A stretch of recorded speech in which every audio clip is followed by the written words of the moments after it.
let's just get started and we'll see who else joins us in the next hour or so. This is a Q&A that's sort of the end of a discussion we had over several weeks in the Early Career channel on the Data Visualization Society Slack. And we were discussing jobs and internships and sort of people's experiences with getting and doing internships and finding jobs and anything related to that. And now we're going to wrap up this discussion with a session where we get some questions answered by 3 experts. So maybe we can just start by each of you introducing yourselves. And could I just ask that everyone mutes themselves if they're not speaking?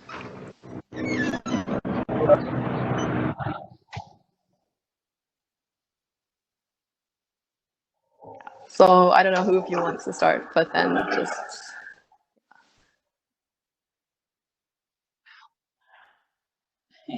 Happy to start. Hey everybody, so my name is Valentina De Filippo. I'm a designer. I'm based in London.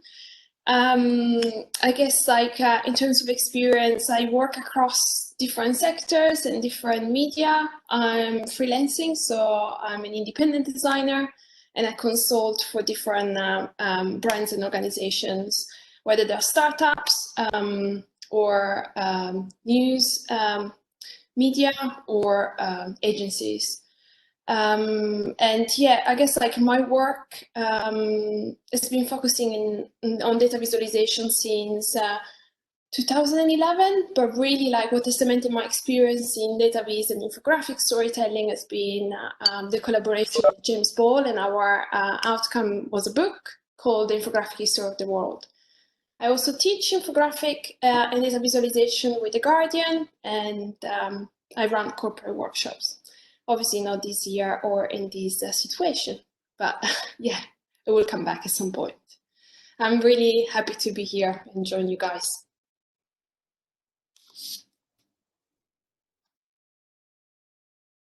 And I'm Diana Yu. I am a design director at Capital One. I'm also the head of data visualization design at Capital One. Our focus there is mostly on internal exploratory data visualizations and associated experiences. My background prior to that was in kind of the publishing space. I worked for Pew Research Center producing data visualizations and work that described our research studies. Happy to be here. Thanks for having me. Hi, everyone, and I'm Dino Citraro. I am the co-founder and design director at Periscopic, also our CEO, but most of my time is spent on design-related things. My business partner actually went to Capital One and works with Diana now. Our tagline is do good with data, and we focus mostly on working with nonprofits, but we do the whole spectrum of data visualization. So happy to speak to you about all of that.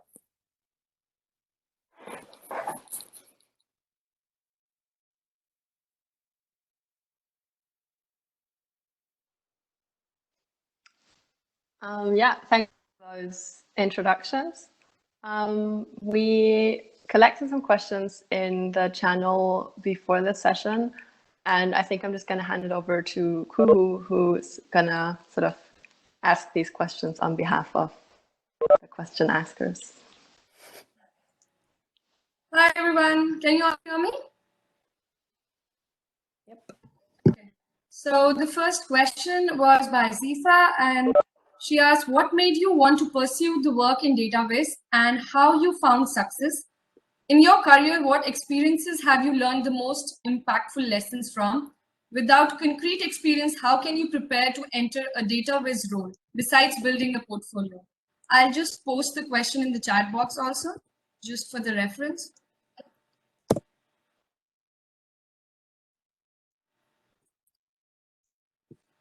So yeah, Diana, do you want to start? I can start that. I think that sounded like a lot of questions. Let's see. I'll start with the, I've got it up in front of me. I'll start with the first question, I think, was what made you want to pursue work in data viz? And I think for me, I don't know if this was the case for anyone else, but it wasn't necessarily intentional initially. But I majored in graphic design. I was interested in, communicating complex information, and initially thought that graphic design was the right place to do that. And I think I realized early on that sort of my interests lie sort of somewhere between the creative and the analytical or logical sort of side. So to me, I ended up in that space, kind of working at the intersection of something artistic, but also kind of more mathematical. And that's how I ended up in data viz. Do you want to add to that? Oh, I didn't hear what you said. Did you say Valentina or Dino? Dino, yeah. Oh, sure. Yeah, I came to data visualization through a little bit different route. The business partner that I mentioned just moments ago, Kim Reese, she and I were working in a traditional interactive capacity, making games and online experiences. And she had a sort of an epiphany of saying that she wanted to refocus what we did on data. And I thought it was a great idea. And I said that if we do that, let's do it for good, so that we can, feel good about what we're doing and not, kind of, make sure that we we can help while doing it. So we just sort of rethought our whole approach, focused it on data. That was about 15 years ago. So for me, it was originally interactive online environment, and then we've used that to apply it to data. So I'd say Periscopic is probably best known for interactive data, and that's because it had the foundation in interactive development prior. That's good. Valentina, do you want to add? Yes, so in terms of like my journey, I kind of fall into data visualization. I didn't quite aim for it. But similar to Diana, I think was kind of like a sweet spot between the rational brain and the creative brain. I always felt I had these two sides to the way that I work, the way that I operate. And I guess data visualization just combines these two approaches, really. I studied industrial design, and then I moved to London and I did a master in visual communication. And while I was doing my master, I started to explore how do we communicate genders to kids through stereotypes. And yeah, I just started to kind of like deconstruct 100 books to kind of understand these visual metaphors. And somehow I started to collect data, but I wasn't quite aware that what I was doing was data visualization or data deconstruction. It was just visual communication. And I guess at the time, there wasn't quite a thing in the university, at least not in Europe, that was called data visualization as a course. Was probably more like information design, really, what I started to really be interested in. But then after the course, I fell into advertising, and I work as an art director for a number of years before I then somehow went back into the roots of information design and visual deconstructions and all of that. Pretty cool. So we have another question that's more about tools. So as we all know, like data viz is it's from different, it's a very diverse industry. And there's Lydia asking, how did you skew your career to decide which tools, such as D3, Tableau, Python, R, and you wanted to develop into an advanced level, and which tools you were satisfied with, limiting to brief knowledge? So I'll just post a question. So basically, what tools you feel are important, and which, like, is it you concentrate on something, okay, this works for me, or is it like you try on different tools for different types of projects? I don't know if Dina and Dino and Valentina are going to have different opinions on this, but my view of this is what's most important is not the tool, but kind of the way that you think about the data, how you approach the problem, how you approach the question that needs to be answered, or maybe questions that you don't know need to be answered yet, and that you explore what works for you. That's my view. I think I haven't necessarily, I would say I've probably put myself in the category of having a passing knowledge of a lot of things rather than like really, really deep ability in any one tool. And the key ones that I've used in the past to explore data would be Excel, just for small data sets, Tableau for bigger data sets. The tools will always change, and they'll, some of them will be better than the ones that that had existed previously. But I think the thing that you can most do for yourself is invest in your way of solving problems in a kind of systematic way, that you find a way to dig into those data questions, rather than worry about exactly what framework you're going to use, and how you're going to do that, how you're going to even pipe the data to do it. So that's my view on it. I'm sure others have more to add. Do you think like some abstract skills that you want to point out, like this is something that you want to, like more abstract skill sets that you want to work, like cognitive science or something like that? Do you want to say, do you want to add that?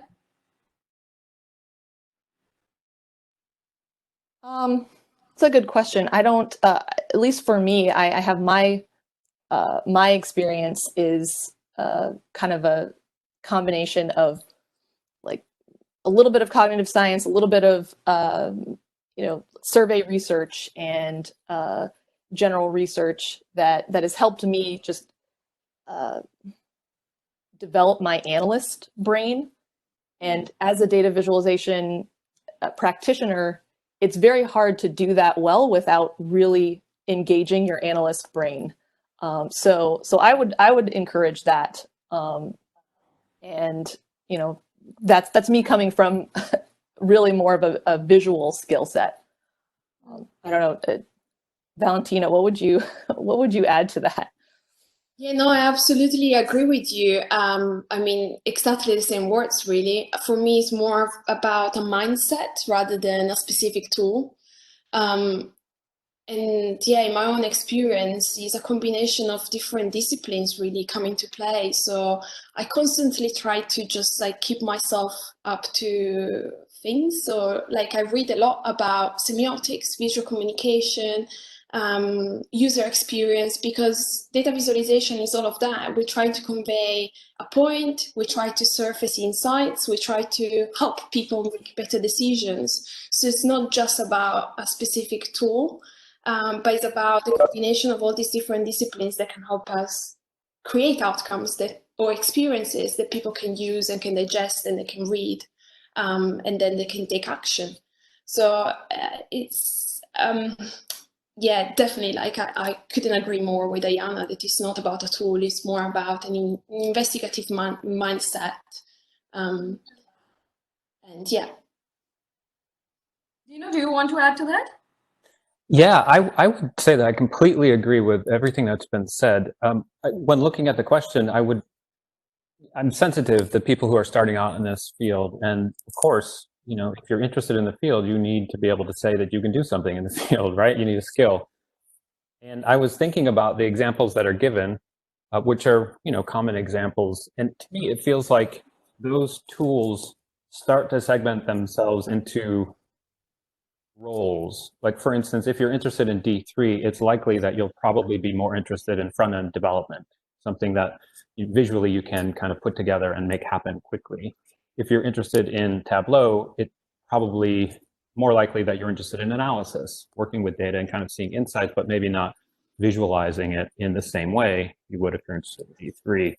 And then, the other things cited, Python, R, SQL, MySQL, those are all things that start to lead towards more data science or advanced analysis. So just depending on where your interests lie, I think it might help you understand which of the tools you might want to start your foundation with when you're early in the career. Yeah, we do get a lot of questions, like in the last discussion when we did on resumes and portfolios, we had this discussion like what tools and skills we should include in resumes, like when we are applying or when we are looking for jobs or internships. So yes, we do get a lot of like which tools work. And also like in different industries, I also feel like in different industries, like you need different, as you said, like we need different set of skills or tool knowledge. Yeah, so yeah, we have another question from Lisa, and she said, what is your biggest challenge when it comes to creating data visualization? And she also wants to know what's the most rewarding part of creating visualization.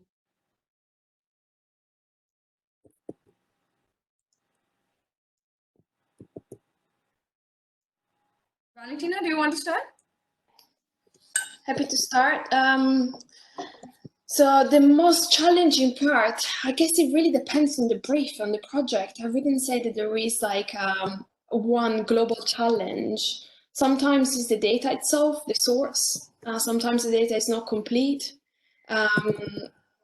Sometimes it's just hard to find. Sometimes you don't have data and you need to go and find it.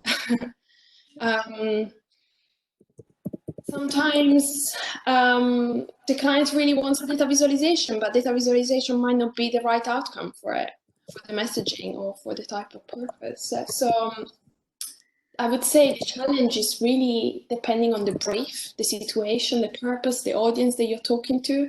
And I would say perhaps it's about thinking about these three things. What is your goal? Who is your audience, and what's the channel like? What is the medium that you're going to be using? That if you have a clear idea of these three things, then the job should be kind of easy, but never really is. And the other part of the question is, what is the most rewarding? In my opinion, I guess is the usability, when people actually interact with it, when you receive feedback of, oh, now I get it, or I always wonder what this data, what these numbers meant, and now I finally understand it. Or perhaps feedback like, oh, I finally can take a decision in a quicker way, in an easier way. Perhaps if you're designing a tool. So it's really about user feedback. I guess like that's when I'm feeling like I'm succeeding with my job, when people can actually get the data, what the number stands for, and yeah. I wanted to ask Dino, like, what challenges do you face, like just managing a team and getting out a data visualization out there? I agree with everything Valentina said. The biggest challenge we have is the data. And we always say we're going to start with the data. The data has to be the first thing we start with. It's not always possible, though. Sometimes it's a real-time effort. The client is just collecting it, or there's a whole list of reasons why we might not start with the data, but we always try to. But it's the data that allows us to figure out the insights that we then need to communicate. And data visualization is essentially data communication. You have to be communicating something with it. Otherwise, I don't think you're done. If you've just charted something and if it's not insightful, then it's possible that it's going to be misinterpreted. So starting with the data, for sure, the most rewarding thing that the most rewarding part is just like when you have a conversation with somebody and they say, "Oh, I get it," or that you're communicating with somebody. That's it, because that's ultimately what you're trying to do is take this insight that you've discovered and make sure that other people have that same epiphany. I think maybe following up on that, could you, and maybe also Valentina, sort of go into like, how do you talk to a client and how do you actually end up with a brief that you both agree on, sort of, because I would imagine that it's sort of not just the client going like, boom, this is what I want, but that it's actually a little bit of back and forth. So I think that's something that's also quite intimidating, sort of, if I speak for myself, to think about doing that with potential clients. So maybe if you could talk about that and sort of, yeah, how much input you get into actually creating the brief. Sure. Was that a question for me or was that for Valentina? I think you can start and then others can add, maybe. Okay. Yeah. I would say the best thing you can do is start a list of questions that you ask each time you come to the data. We start all of our engagements with a boilerplate set of questions that I sometimes customize based on the client. It's very rare that a client will come to us with a well-formed brief requirements document. Even RFPs are shockingly poorly written. And it takes a lot of work to really ask the right questions. But you start to sense what they are, right? You start to understand, like, do I need to work in a certain environment? Are your expectations sort of like this or like that? Who are your audiences? I mean, we probably have 25 or 30 questions that we ask. And I don't think that those are necessarily because we're doing something unique. I think they're just common questions that you'll uncover, but you just document them, and that's how you start. We take the questions and then the answers, and we turn those into our statement of work. So they essentially become our assumptions, and then the foundation of the work that we're going to do. Because you said this, we're going to do this, and it allows the project to come from the agreement that you have as part of that first initial casual conversation.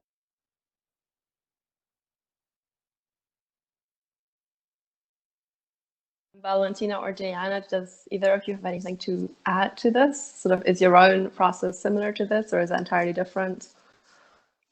No, I would say for me it's very similar.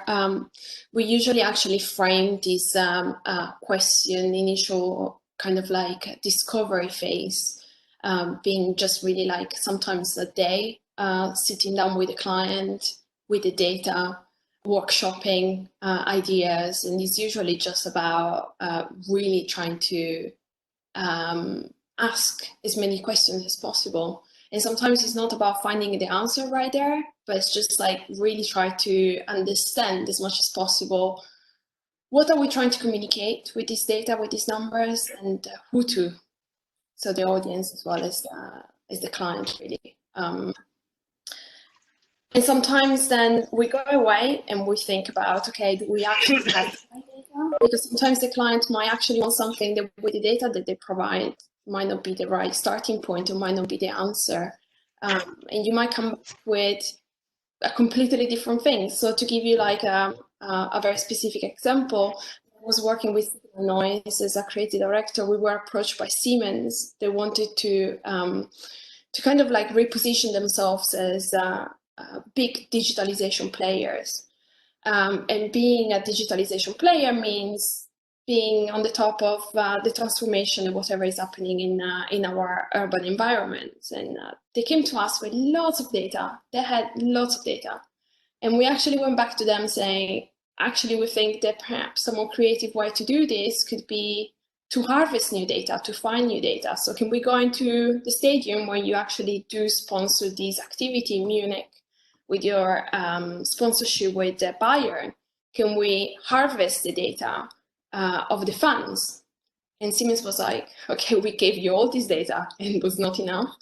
But they totally embraced the approach. And we went for it, and we created Reimagine the Game. So you sometimes also need to come up with, with ideas and with kind of like alternative ways to approach the brief that might not be right there in front of you in the data that you were provided with. I love that backstory because I love that piece. So it's nice to hear that background. Yeah, and Valentina, that actually kind of reminds me of I guess my answer to the previous question a little bit, that although I completely agree there are many challenges in creating data visualization, but one of the biggest challenges that I find that I run up against constantly, and I'm sure those especially new to the field will, is to get past that initial like desire to work with the data you have. Whatever it is that you have, you're like, oh, okay, this is what I have. Let me just figure out the best way to visualize it, because oftentimes the data you have isn't really answering the question that you need to answer. Or maybe not oftentimes, but usually there's something that that you need to think about in a new way, and it's not always the data the way that it was given to you. So to me, that's like probably that answers maybe a slightly different question about what is a rookie mistake that I feel I make all the time still. Is to just assume that, okay, I'm going to visualize what data I have rather than really think critically about what data I need to communicate this as best I can. And just to add one more thing to that, which I totally agree with, is also sometimes might not be the data that is the right answer, but also sometimes might not be the visualization the right answer. It's not just because we have data that we must visualize it. Absolutely. Mm-hmm.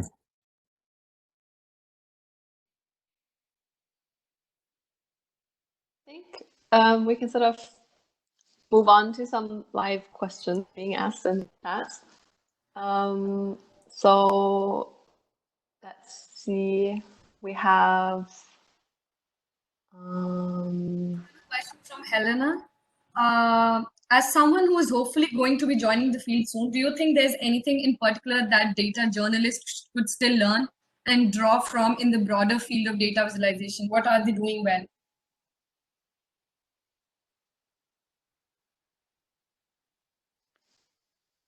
Is that question in the chat? Yeah. It's by Helena. there's 2 messages Sure. out. Yeah. Yep, I see it.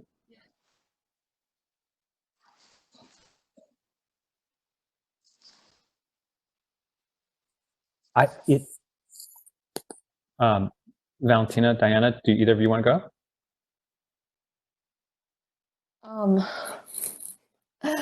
This is a tough question for me, because even though I'm not in data journalism now, I feel that's where I came from. So for a long time, that was the main exposure that I had to the data visualization field, was in data journalism. And I think even to this day, the visualization that people are most familiar with tends to be data journalism. And as far as I'm concerned, when it comes to the award shows, for example, you often see New York Times and Guardian kind of leading the way there. So I don't know if I have a good answer for what they could learn from the rest of data visualization. I'm gonna stop talking. Valentina, do you want to add? Valentina, do you want to add to that?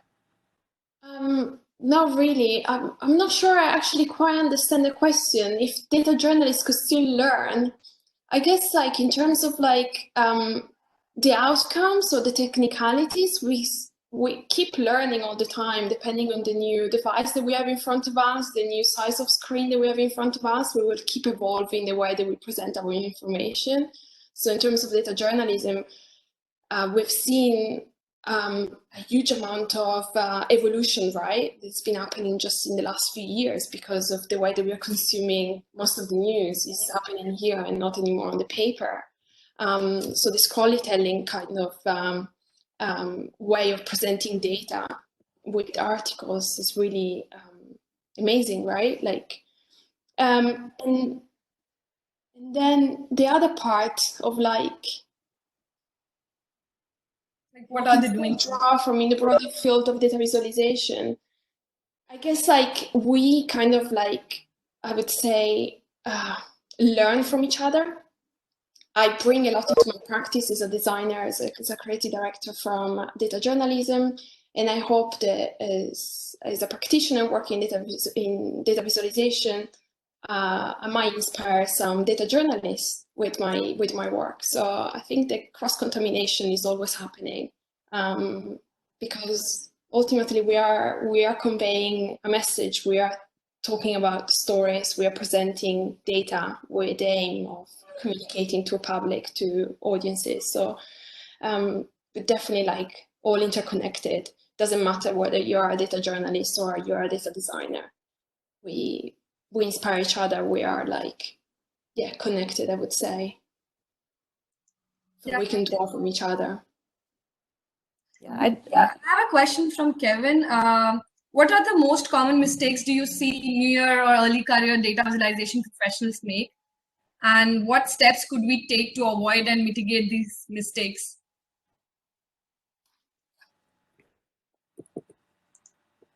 Dino, do you want to start? Sure. I think that the mistakes that the most common mistake that newer data visualizers make is also similar to the question that was just asked. And I think the answer is we need to start thinking more about metaphor instead of charts and graphs. It seems like charts and graphs are becoming invisible, right? People are seeing them and almost just glossing over them. I don't think they're effective. And the reason is, I think there was a time when people weren't used to seeing them and then they would stop and try to understand them.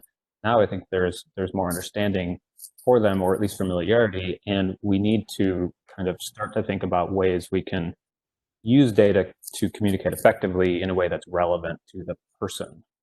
And often that happens with metaphor. So with regard to somebody just starting out in the field, the biggest, I wouldn't say they're mistakes, but the biggest things I see are people doing things that look exactly like what everybody else does. And I guess that's completely understandable because you have to start somewhere, right? You start, emulating things that you like or just practicing your skills. But if you stay there, that becomes a problem, right? You have to kind of use those skills, develop those muscles, and then move beyond it. And I think if we can start thinking about metaphor and kind of reimagining the way we communicate with data, it would be really helpful. And certainly I would love to see that in people who are earlier in their career. If somebody came to me with a resume like that, or even just started talking like that, I would pause instantly and want to talk further.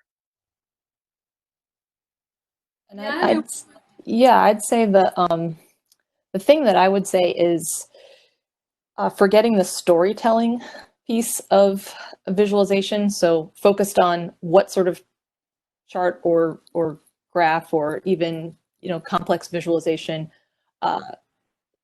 should be there, or how many of them, or how I should make it, and less on what is the story that I'm telling and how is the person going to get from not knowing this content, not knowing anything, to understanding. And maybe that's several steps. Maybe it's not just one thing. This is something that I found time and again, is how much content strategy or just writing is important to that storytelling, and like writing it, like being able to describe something in a sentence or in a paragraph of what you're trying to do is so critical. And it's actually not that easy. And maybe that's why for journalists, journalists seem to be leading the way in certain places, because that's just a natural skill set for them. But for those that are coming from maybe a more analyst background, or even a more creative background, that storytelling or that writing piece of it may not be as natural. So I think that's what I would add to what Dino said.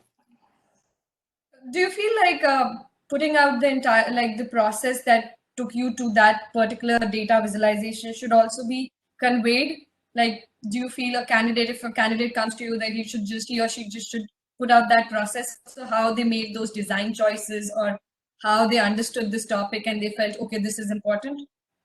Yeah, so I would, yes. In fact, that's the thing that I care the most about when I'm evaluating candidates, whether they are specifically a data visualization designer, or I also, you know, have product designers or kind of, you know, UX designers on my team, and each of them comes from a slightly different background. But what matters to me is not the exact tools that they use or the perfection of the thing they ended up with. It's about really how they set up the problem, how they tackled it, what sort of thoughts they had along the way, mistakes they made along the way. That I think that matters the most if I'm giving portfolio advice, because it's very hard to tell if you just put on your portfolio, this is the finished thing that I completed. And if I really wanted to, I could see what coding language you used or the design decisions you made at the end of the day. But what I can't see is your thought process. So documenting that and being able to speak to it in a confident way, I think is probably the most critical thing, regardless of where you are in your career, really. So you could have a really simple problem, or even a student could have something that they've tackled in a class and demonstrate how they thought through it, and that would be powerful in a portfolio review. Valentina, do you want to add to that? I would say exactly the same thing.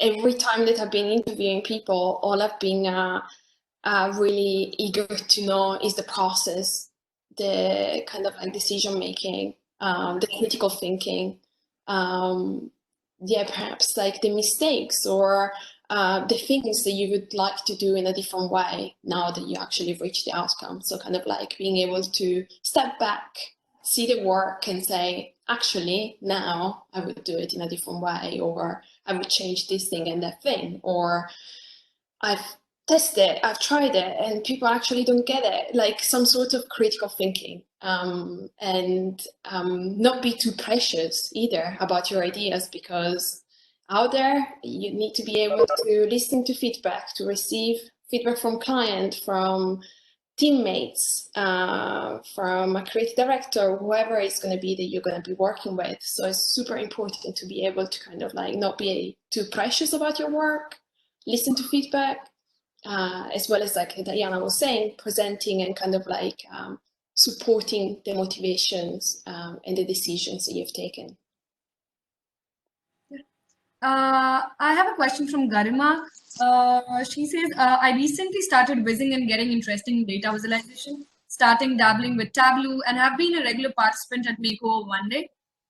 Till date, I've created nearly 16 quizzes, and I'm a self-learner in Tableau, SQL, background in economics. Since I started applying for various contract and full-time jobs for the position of an analyst, I find that I've been getting a lot of rejections. How do I get my foot into the industry for a business analyst role?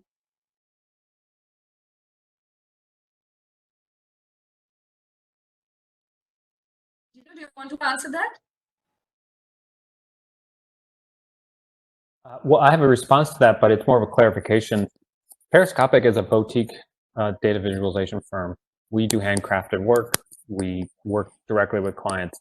We do analysis for clients, but I don't really have experience as being, you know, if you're looking for a job in that way, that kind of an analyst role, it's not really what we do per se. So I don't think that I can offer much work or much suggestions in that. Okay. Valentina, Diana, do you have any suggestions? I can again, similar to Dino, I'm looking for similar skill sets, and I think business analysts specifically, however, we definitely have them at Capital One. I want to say I don't necessarily, I'm not going to make a value judgment on this, but I don't think visualization as a discipline is valued in the business analyst role. I would not say that it's valued at Capital One in a way that, for example, being able to create a business case and demonstrate some hard skills would be valued.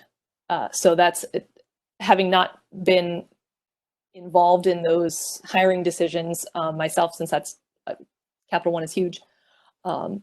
The visualization piece of it is very much seen as like not critical to the role, or an additional skill set that is not part of their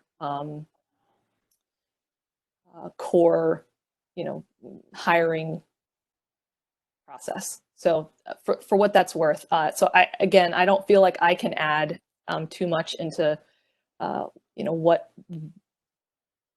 what a business analyst hiring manager would be looking for. I think it's probably in a different field.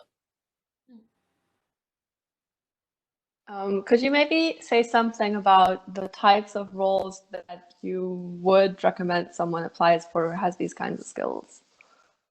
So if you have data viz skills in whatever tool, what are sort of like roles that people should search for if they're looking to get a job that uses those skills?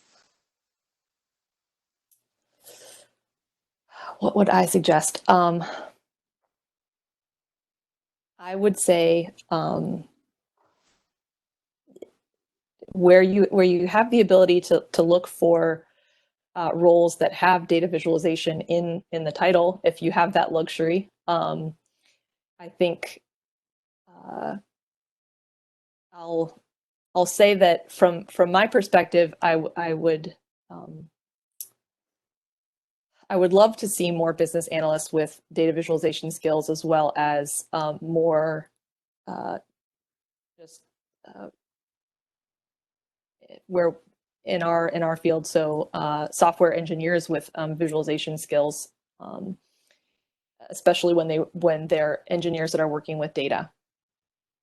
So that would be my recommendation, and I hope that it doesn't come across as me saying that business analysts, or if you want to be in visualization, you shouldn't become a business analyst. that wasn't necessarily the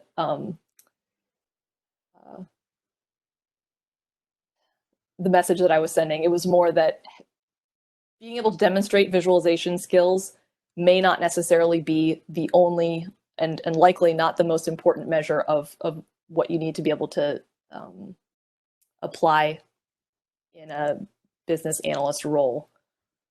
And I think this panel probably isn't the best to describe that one in particular.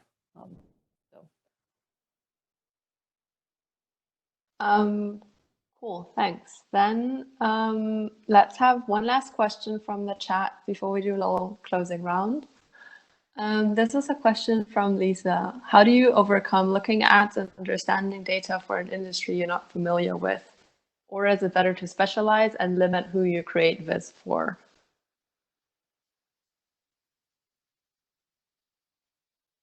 Valentina, do you want to say something about this? Yeah.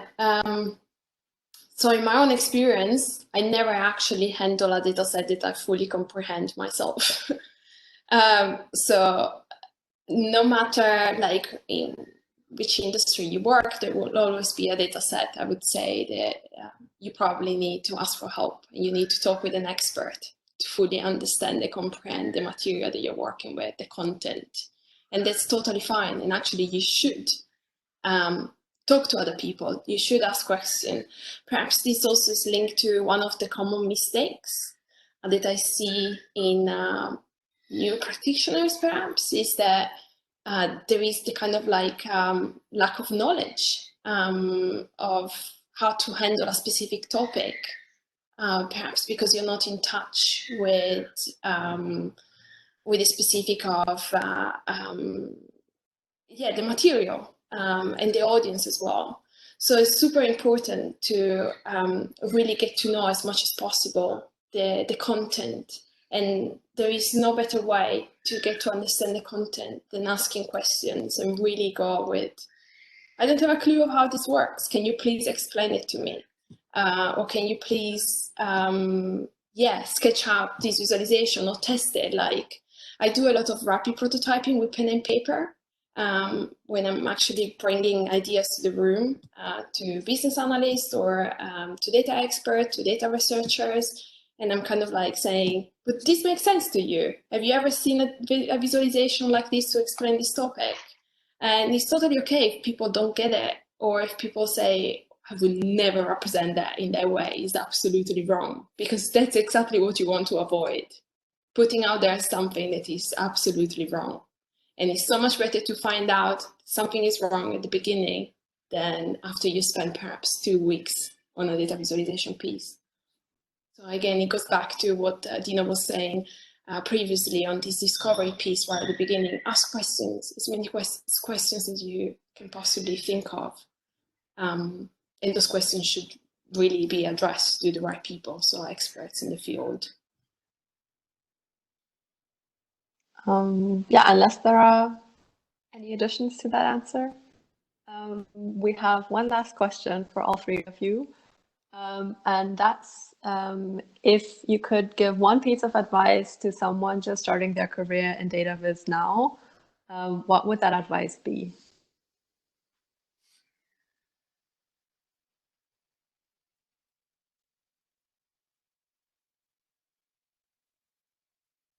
Just whoever has an idea.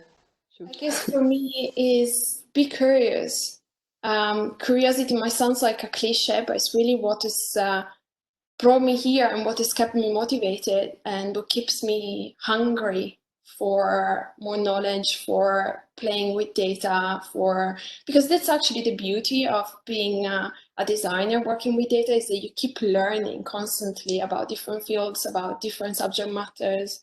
You're in contact with different audiences. So it's really like, be curious, be hungry.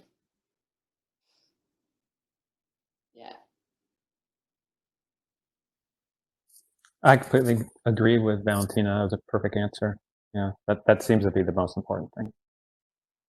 If I had to add anything to it, I would say, do something that matters.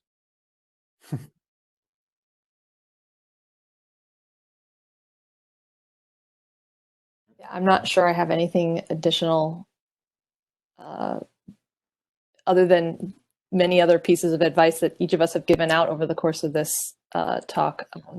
I think, yeah, Valentina's answer is great. Perfect.